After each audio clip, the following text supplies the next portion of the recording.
Hello. Welcome to our meeting. It's another busy, busy, busy day at the office. We're running here, we're running there. We're everywhere. We're everywhere. Did you just see that little pop-up? Yeah. Okay, we'll just Fine, we're ignore. good. Jen, welcome to our meeting. We have a busy agenda today.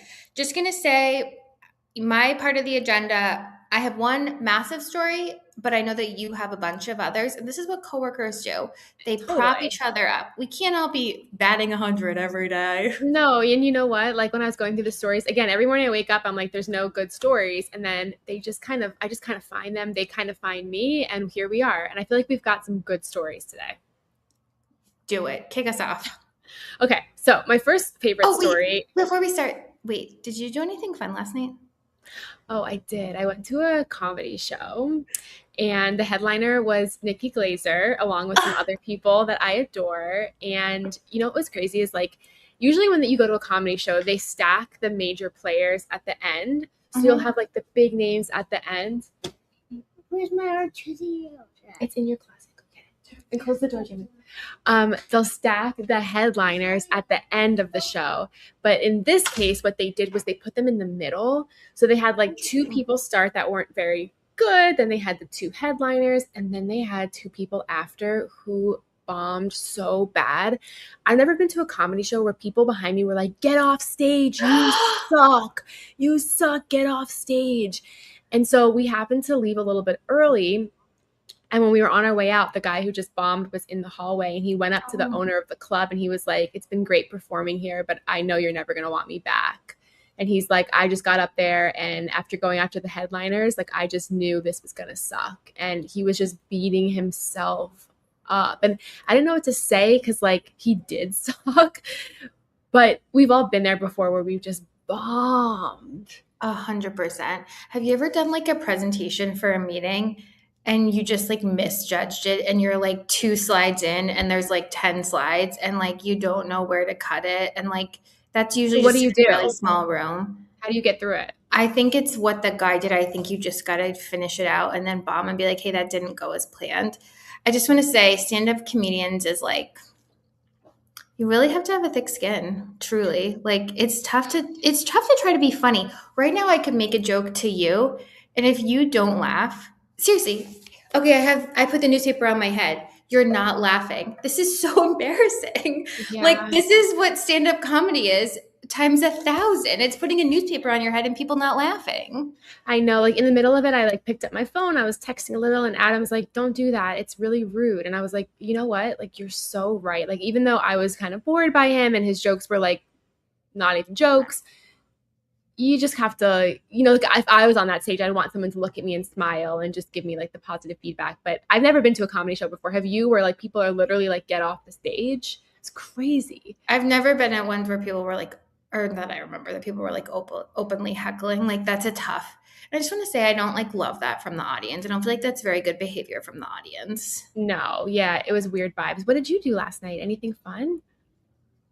I actually watched the first episode of House of Stassi. Tell me everything. I'm like 4 episodes in. What do you think? Oh, are you really? Okay. Yeah. My first is a light criticism. I feel like the episodes are too long. They're 40 minutes. I'm watching before I go to bed. I watched like the first 30 minutes, thought it was good, but then I'm like, okay, it's time for bed now. I still have 10 more minutes. So I cut it before the 10. I saw a comment about her online. I shouldn't make a comment about someone's appearance. Okay, here's what I'll say about my own. I'm someone that has similar colored hair to her. And I always think about dyeing it darker because it's less maintenance. And I think at the end of the day, like she has similar coloring to me, and I think we're better as blondes. Okay. And I completely disagree. are you serious? You think you like her brown hair? When I'm watching the show, all I think about is she looks so much better with brown hair. I just think she looks gorgeous because her eyes pop with the She's brown very hair. beautiful girl. I don't know. That's so funny that you say that because the whole time I'm watching the show, I think the opposite. So why do you think that? You just think she looks better with her coloring with blonde? Well, obviously, I have chosen to stay whatever color I am currently. Like, it's not What even color a good would you color. say? Would you say I it's would say blonde? I have a bad colored hair, but like sort of so did she. But like now, I don't know. Anyways, okay, that's neither here That's nor there. funny. I enjoyed the show. I'm like, I'm going to stick with it. I'm going to watch more. I like Taylor Strecker. I thought I enjoyed her. Like, she's not like super prominent in the first episode, but like she's there and I enjoyed seeing her. And I'm like down to clown. I'm in it for the show. You know what's interesting for the show though is like she breaks the fourth wall. Like when you're watching a reality show, you usually are just watching things unfold, but she's like, as a producer, I'm gonna do this, and like she has like a dinner. She's like, well, I'm having a dinner because in reality show dinners is where all the drama happens. So like she's basically telling you like what a reality show producer would do in her interviews, and like it's a very like breaking the fourth wall vibe, which you don't see for a lot of shows. But interestingly enough, yeah, the producers of her shows produce Kardashians and Secret Lives of Mormon Wives. One thing she mentioned twice in the first episode that her role model is Kris Jenner. And I just want to say, when people say who their role model is, I like it when it's someone random. Like, tell me your role model is someone I've never heard of, and I really respect it. Who on reality TV's role model is not Kris Jenner? Seriously. Like, who in business? I feel like in business, I'm like, oh, I really admire what the Kardashians have built. It's just not a very unique answer, and she kept mentioning it. And I wanted to be like, no, think of somebody else. Like, not that it's bad. It's just, like, not a good talking point. She mentions it once or twice every single episode, which is a little annoying. I heard that the show gets really dark, and people are like, it's shocking how it gets really dark. I would say that I'm not like loving it. I feel like a lot of the drama feels rehearsed and fake, and the only drama that seems real is between her and her husband, which seems kind of sad, but it's just so dark, by the way. So dark. And I think that's why it keeps getting darker. But like, I know the thing with her is like, I give her a lot of credit because she's worked so hard for this show. Like apparently she's been turned down for years. Even when they didn't greenlit it, she was filming stuff for it. Like she's wanted this so badly. And I do like her, but I just think the show, I wonder I really want to know, you have to update us on what you feel like when you get through more episodes. Cause I wonder what you feel about. And I'm coming in blind. I've never watched Vanderpump or Vanderpump Villa. So like, so do you know like nothing about her really? Nothing. And she was like, oh, I had drama with Katie Maloney. Like, I don't know who that is. So like, that's amazing. Just going in blind. Okay. Kick us off with a story. Okay. I'm going to start with this one. What do you think? Do you think there's more men or women in the workplace right now? I feel like I would say men. Okay, well, interestingly enough, women outnumber men in the workforce for just the third time ever in U.S. history. This happened during the Great Recession, and it happened just before COVID. In the past year, women have gained 300,000 jobs, whereas men have only gained 142,000 jobs. Wow. Why do you think this is happening? Based on nothing, I would say potentially AI is automating a lot of sales jobs, which are typically go to men, and a lot of the jobs that are physical, that you have to be there, like teacher or childcare or like services, home services, are women, and they're not as automated by AI. Is that right? Ding, ding, ding. So the fastest growing industries are healthcare, social assistance, caregiving, which I guess maybe teachers could be in that somehow, and other in-person service jobs, which are heavily female. Also, the majority of students right now are overwhelmingly female. And the interesting part of the article is like, okay, so then what about men? It actually said that fewer men are entering the workforce. A lot of them are living with their parents longer, being supported by their partners. So this like really shocked me because you always see articles about how like women are staying home more with their kids and it's harder for them to get into the workforce. So it shocked me that actually that's not what's really happening. The quote of the article that was strange was, the stay-at-home boyfriend is no longer a TikTok trend. It's a Federal Reserve data point, and women are paying his rent. Well, it's really interesting because to tie it into House of Stassi, it could be hard for the pioneers right now. Yeah, and it's also interesting because remember that woman, Emma, something that wrote that book? Yeah, and she was like, I only want to be with my kids 4 hours a day. Like, you have that perspective that gets so much hate. There was another Wall Street Journal article about this woman who spends $250,000 a year on childcare because she wants to have multiple nannies, multiple people cooking for her kids. She hired someone to help potty train her kid. Like, she wants to work. And when she spends time with her kids, she wants it to be actual time with the kids. So I feel like we get such crazy opposite ends of the spectrum. Like we get, oh, women are actually more in the workplace than men, but we get the other side of the spectrum that's like, and they want to work so many hours and not ever be with their kids and be these sharks. It's like, well, what about the stories of the in between? Because when you hear like women in the workplace, you automatically think like, oh, you know, they're sharks, they're trying to climb the corporate ladder, but there's more sides to the spectrum. I don't know. Like I'd be curious to know how many women after they have a kid or a couple kids want to go back to work and what that's like for them, you know? And same for men too. Like one thing I like about this is maybe if you're a man that doesn't love your job and you really enjoy being with your kiddos, like I actually think this is the same way that I feel like stay-at-home parenthood is a nice exit ramp that's like socially acceptable if you're not loving your job for a woman. I kind of love that it's becoming that for men. I do worry about people's financials over time. I think it's challenging to make it work on I think it can be challenging to make it work. Just like, you know, what if you have one breadwinner and that breadwinner loses their job? That's really stressful. Yeah. But you know what this goes back to? You have to love your job. Like that's like really, I feel like that's like a key aspect. And I feel like that in your 20s, your sole goal is to find skills that help you find a job that you love. If you love your job, everything in your life is better. My heart honestly goes out to the women who have a baby and then after 3 or 4 months have to leave the baby to go back to a job that they absolutely do not like. There is nothing that is more heartbreaking than that. There's a woman who works in my building. She's one of the women who like cleans the building, and she just had a baby 4 months ago. She just got back to work and she has to send the baby to daycare, and she's so upset. And you know, her job is like physical. Like she's cleaning this massive, massive building. And she's also going home right after taking care of the baby and 2 other kids. And she's telling me this about daycare. And it's just so heartbreaking because I understand. I feel you. Like it just sucks. Like I understand being excited to go back to your career that you love. But after having a kid, having to go to an environment that you don't love is horrible. Heartbreaking on like every single level. Every level. Okay. Let's talk about someone that has a lot of kids and is a questionable. Well, I shouldn't say that. Let's talk about someone that has a lot of kids. Elon Musk's SpaceX. Okay, so front page story of the Wall Street Journal today.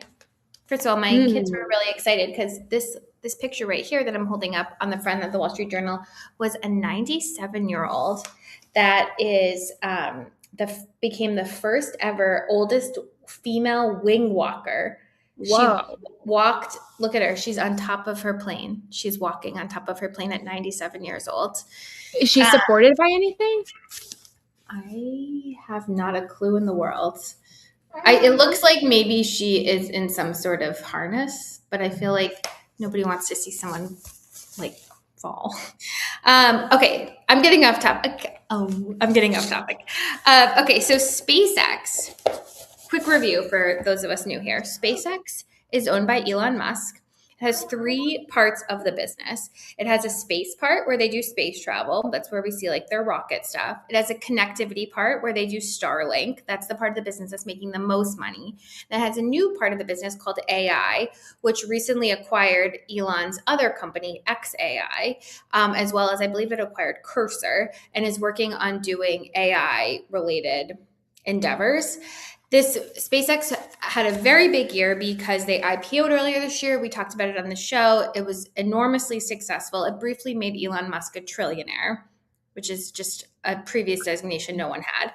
However, they announced their first earnings. Again, when you have a publicly traded company, you become on this earnings treadmill. Every quarter, you have to announce your earnings to everyone and see how you're doing. Although I did hear a very interesting thing recently that the accounting association, I'm not calling it right, like I think it's the FASB, is actually there's like a proposal out to instead of doing quarterly earnings to do twice a year earnings for Do you think publicly that's better or traded worse? companies.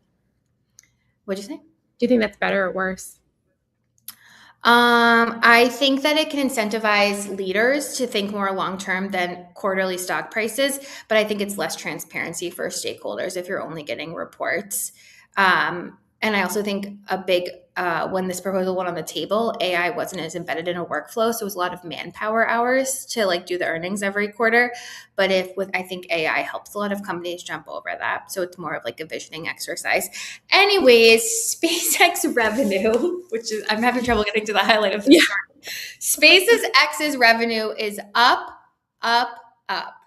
Their revenue rised 92% in their first earnings announcement. So to put that in the equivalent, it would be like if last quarter they made $10 and this quarter they made almost $20. What are they making money on? Starlink. The only part of the business that's turning a profit is Starlink. The other ones are bringing in revenue, but they're not making, their costs are still bigger. They did land a big contract on the space side. They got a rocket launch with the federal government for $1.6 billion. But I feel like Elon Musk is an extremely polarizing figure in the business space.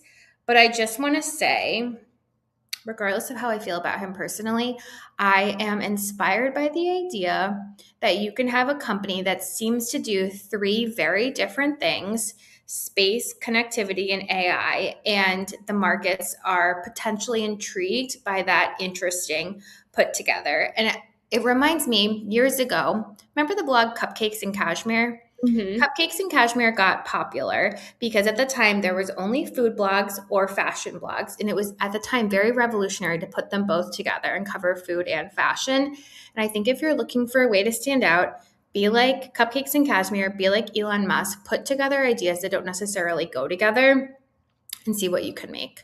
That's my take. My question for you is like, how much of the backing of SpaceX and these other companies are for what the companies are, and how much of it is because people are trying to just back Elon because he has such super fans? Like, Apple has fans because of the products, but Elon has fans because of Elon, so like, how much do you think it's because people are just trusting that he's some sort of genius, and how much do you think it's because they really believe what he's creating is worthy of these values?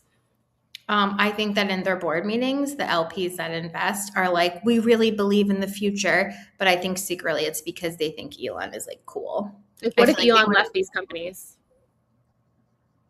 Didn't he leave Tesla? Did he leave Tesla? I think he's like I don't think he's like says that he's like well, I don't want to speak out of turn. I don't think he's as involved with Tesla as he is with some of these other SpaceX things. I am sure that he has rules about whether or not he can leave. I mean, remember he got in all the trouble when he did that tweet a couple of years ago, like announcing that he was going to take a company private at XYZ, and it like moved the markets. He had to pay a fine to the SEC. I mean, I would be like, I wasn't alive or wasn't like having sentient thoughts when like Steve Jobs was like really at the helm of Apple, but I have to imagine it's maybe similar. How much is it that you love Apple? How much is it that you love Steve Jobs? I think it's a similar thing, and I think time will tell. Apple has gone on to be an enormously successful company. Rest in peace, Steve Jobs. I will be interested to see what happens when someday Elon won't be as involved in the day-to-day. He'll be retired or doing something else. I'll be interested if it can stand on its own without him. Hopefully it can by then. Are there any other companies you can think of that have a CEO or a figure like Elon that are so beloved? Like Steve Jobs is a great example, but like any other companies now that you think the stock price is driven up because of the person behind the company so much that they're like almost a rock star? Okay, this is not the same, but I just want to say when I was raising money for my startup, people don't invest because, I mean, they had to like the idea, but they invest because they like the founder. So you see it on all the time on really small scale companies. Like people are like, oh, I've recently invested in a business. Like the business, who knows what will happen, but like I like the founder. She's like, a professional acquaintance that I think is always doing interesting things. So you see it all the time with any business of any size that the founder, before they have real, I feel like it's not revenue, it's profit. Before they have real profit, it's like a little bit of a founder's game. What founder do you like, in my opinion? I just feel like people are so forgiving about Elon. Like any other founder who acted like him, they would get so much shit. But like Elon's done so many crazy things. He's said so many crazy things. And like people are like his loyal fans are so loyal to Elon. Well, I remember when the WeWork thing happened and the WeWork guy was like kind of struggling. But I just want to say the WeWork guy whose name I'm blanking on right now, he started WeWork. He raised a ton of money. The business sort of imploded, kind of from COVID, kind of from other things. And he was able to go on and raise more money for another business. Hey, it's like the Fry Festival guy, like a Fire Festival guy, like he got out of prison. Now he's doing like another festival kind of thing. So people are giving him money, a lot of money. Totally. If the Fry Festival guy came to you and was like, "Hey, I want to do a second Fry Festival," would you put money in? Yeah, would you?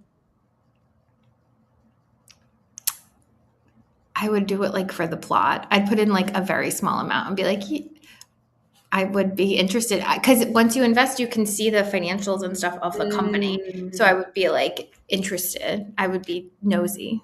I mean, look, he's got a big name. Whatever he does makes news. What helps the company grow more than PR? Who's like, there's so many people that would want to go to a second Fire Festival because they're like, what is it going to be like? I want to be part of the story. So like his potential for success, even if it was a failure of an event, is so huge that, yeah, I think I would. The Fire Festival is called like Fire, right? I feel like they need to call it, they need like Water? a slightly different name. What's like bigger than fire? They should call it like something funny, like the Global Warming Festival. Like something that's like bonfire, but it shouldn't have the word fire in it. But I feel like they need to have it be even bigger. Yeah. Well, Like if he's listening, you've got one investor, one maybe investor. if he's our listener, like we're interested. Call us. Okay, take it to our next one. Yes. This one has been floating around my mind. This guy named Jerry Falladale, he had a debut crime novel called Call Me, I'll Hide the Body. It was supposed to be one of the hottest books on the market. 14 publishers in the US competed for the rights. Ultimately, he got a 2-book deal for $2 million, but after it closed, everything went downhill. His agent sent a letter to the publishers saying that he could no longer represent the book because he was concerned that AI might have been used to write the book. The agents and the publishers ultimately closed the deal, ended the deal. He lost everything. Now, the author denies using AI to write the book. He says he used it as a research assistant to help him look up details like how to dissolve a body with chemicals because it's a crime book type of thing. Okay. So he completely denies that he used AI for anything but research. And he lost everything. He's now in a big lawsuit with them. He believes that this is motivated by race because he's a Black man rather than his use of AI. And this story was interesting to me because we've talked about this before. Like, these AI detectors are so spotty and wrong. Like in 2023, I was freelance writing for this publication, and they emailed me back with this like message that I was in so much trouble because I used AI for the article. And they made it personal. They're like, I just had a baby. So they're like, we know that you're probably like really tired after having a baby, but like you can't use AI for your articles. And I was like, I didn't use AI to write this article. Like, I swear on everything I didn't. Maybe the AI detector thought I did because it was such a boring article with like straight up facts, like, but they yelled at me for this. And I remember being like, holy shit, like, are we going to enter a world where it's so hard to realize what's real, what's not? And that really shook me up. I never wrote for them again because I was offended, but also like, I don't want to deal with this again. And also that personal attack was so unwarranted. Like, I never complained about having a baby. They only knew I had a baby because of social media. Like, it was bizarre. So in a situation like this, it raises the question of how much can you use AI for a creative project that you're selling? For example, a book or a book cover or music. How much can you use AI to still be allowed to profit off of that from a big major company like a book publisher? What are your thoughts? I feel really bad for the author. Yeah. I feel like, and I do believe that since there's no way to reliably tell what has used AI, I do believe that in like 5 or 10 years, it will just be part of everyone's workflow and people will look back on this and be like, damn, we really just went after someone for whatever reason when everyone is now doing it. It's like accusing someone like 25 years ago of using spell check, in my opinion. I agree. And like AI is good, but it's not going to give you like, if you're writing a book, it can really help you with structure, but it's not going to give you like these crazy plot points. It's going to give you like a lot of generic advice. So if the book really had a crazy plot twist and a crazy plot, I do believe that's all him.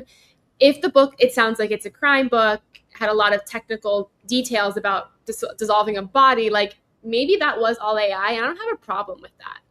I don't have a problem with that at all. Like I have a problem when AI writes the whole book and you can tell that it's not a human's voice, but like I don't have a problem if the person's like copy and pasting like technical details of these. I wouldn't be able to tell, but I also just like, I'm just thinking of this poor author. Like, I'm sure he's been working on his craft for decades. He finally writes an amazing book. He has 14 publishers. That's like unheard of. Interested. He gets a deal for over $2 million. I'm sure he's calling everyone he knows, telling his parents like it was worth it. And then it gets taken away. Like I really feel for something that like, I guess I would be interested to know, did he have to sign a thing saying he didn't use any AI? No, they didn't talk about AI in any of the meetings. There was no AI mentioned in the contract. I hope that he gets to keep the advance then. And I hope he just self-publishes it. And he says, call me, I didn't use AI. Like rename it. So the final quote of the article was, because he's writing his second book right now. He goes, trust me, when this book is released, the bidding war we saw in the first one will be child's play compared to this. I love it. I was like, I love you. But you know what's really tough is like it tarnishes his name. Do you remember the whole James Frey thing with Oprah many years ago? He wrote this nonfiction book. Yeah, it turned out to not be like fully true. And like that's whether or not this is true about this guy or not, like it does stick with his name. And in the publishing world, I think it's one of the least forgiving industries. Like they will cancel you and put you on a shelf and never talk to you again. So yeah, I hope he does self-publish. I would buy the book. I would support him. But I do think it sucks because something like this, whether true or not, will stick with your name forever. It's just like, we have not figured out as a society, like, is AI bad or are you allowed to use it? Like, it can't, right now it's institution dependent. Like, some offices are really for it, some are not. Some publishers are fine with it, some are not. Like, and because it's so institution dependent, it's like very confusing for the rest of us to know when are we in trouble, or like, I feel like half the time at my job is very AI forward. It's like, did you run it through AI? Did you run it through AI? But like, at the other half of the time, it's like, oh, was it your idea or did ChatGPT come up with it? Like, it's just really confusing.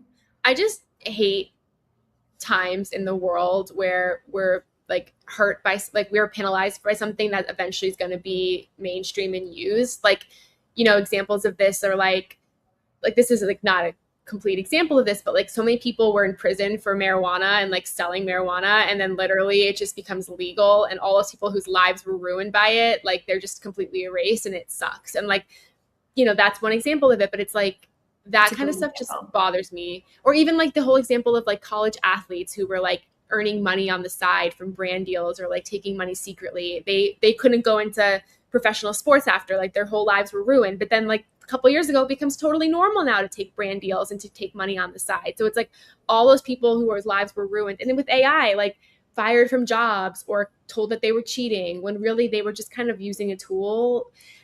The boundaries are not there. They're not clear. And people are getting really hurt by it. And that bothers me so much. Or like even when GLP-1s came out, people would be like, you have to announce to your audience. It's like disingenuous. And now like I think it's like 1 out of 7 adult Americans are on GLP-1s. Like no one's announcing anymore. But like the early folks were like, really in trouble. Like they, especially influencers, people were like, you're not being honest with your audience.